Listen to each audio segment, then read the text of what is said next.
Hello. Today we're going to go through caching out a server. We will go through the two different methods of doing so, whether it's a self closeout completed by the server or a cache out completed by a manager or other staff member. For a server to cache out themselves, they would simply go to order lookup in the order screen and hit server cache out. This will redirect the server to their personal server drawer. In the personal server drawer screen, the server can cache themselves out by hitting the Close Server button. Once that button is selected, as you can see, the drawer changes from open to closed not balanced.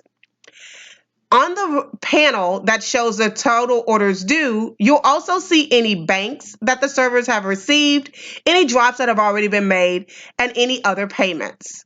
Other payments refers to a payment that was made on a server's order by someone else in the system. So that payment has been collected to another cache drawer, whether it's a server drawer or a main cache drawer. Once the server has selected to close server, under the Detail tab, they would go in to reconcile all transactions.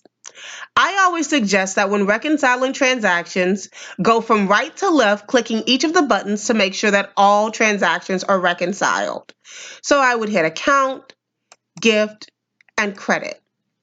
In the credit screen, if there are any additional tips that have not been added, they can be done at this time. By clicking the Tips column, I can enter in the amount of the tip and hit Add Tip. However, if all tips have been entered, just select all to reconcile all credit card transactions. Now we want to go to the other tab and enter in and reconcile any of our third-party payment types to make sure that they are selected in the system as well. Once we've reconciled all third-party payment types, we would hit Summary. As you can see, there is no longer an overshort, and the amount of cash that is due from the server, in this instance $27.54, needs to be paid by the server to the business. Once the server is complete, they would hit Balance Drawer, they would hit Yes, and this should print out a cash receipt that shows all of the server's payment detail information, including any server tip outs that are required or credit card fees that are due. Now we will go through how this looks if a manager closes out the server instead.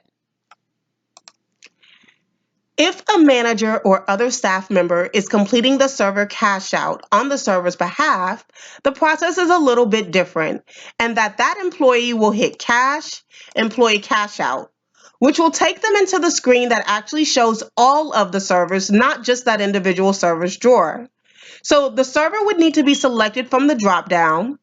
Once the server is selected, then at this point, we can go through the rest of the closing procedures. It's going to be very similar in that you're going to hit Close Server, you're going to go to Detail, you're going to do the same thing, click Account, click Gift, Credit Card, Reconcile, add any missing tips, go to Other, reconcile any of those transactions, and hit Summary. The main difference between a server cache out themselves and a manager cashing them out is, as you can see, the overshort still shows a value. Just a little hint that if this number is a negative number, that means the server owes the business. If this number is a positive number, the business owes the server. To enter the cash actual, simply hit the drop down next to cash, hit exact, and hit enter. This will remove any overshort, and the server can now pay the business the amount that they owe. To complete the cash out, hit Balance Server, hit Yes, and hit Yes, and you've completed the cash out on behalf of the server.